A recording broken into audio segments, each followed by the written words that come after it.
And of course, as you know, here at A Force for Good, we love our Scottish and British pageantry.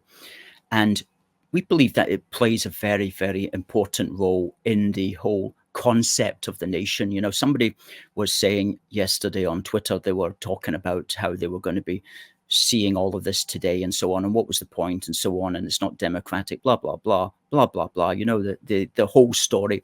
However, as we always say, that a nation is not simply its voting system. A nation consists of its culture.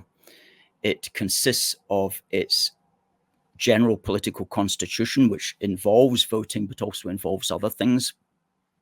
A nation includes its heritage, which is to say its history, which remains today.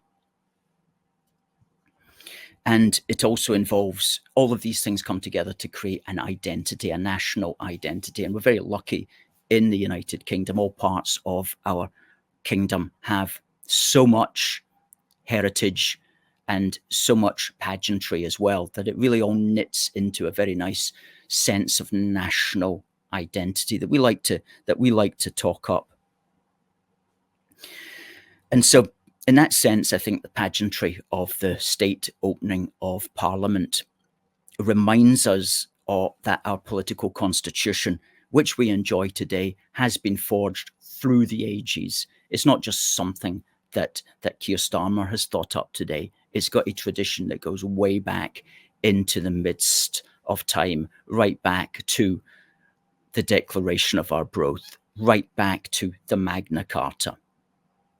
Some people might even trace it further back, but those are two, at least, of the two foundational written documents of what we now call the United Kingdom. And we wrote about this, actually. We wrote an article called The State Opening of Parliament, and we'll put the link up for the people who are on Facebook and on Twitter as well, just to check that out. And we quoted somebody, a friend of ours who's since passed away.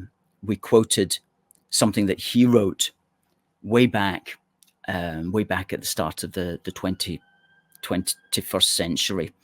He said, quote, "The King's speech," or he was saying then the Queen's speech, but the King's speech is an event of grand pageantry and ceremonial, one of elaborate pomp and circumstance designed to register and to emphasize the sovereignty, the dignity, and the majesty of our nationhood, to remind us, the British people, of the glories of our history and the supreme triumph of our achievements in establishing the sublime dignity of democratic government in the mother of parliaments, and all that pertains to our sense of justice, freedom, and the rule of law over the forces of arbitrary power-mongering and dictatorial chicanery.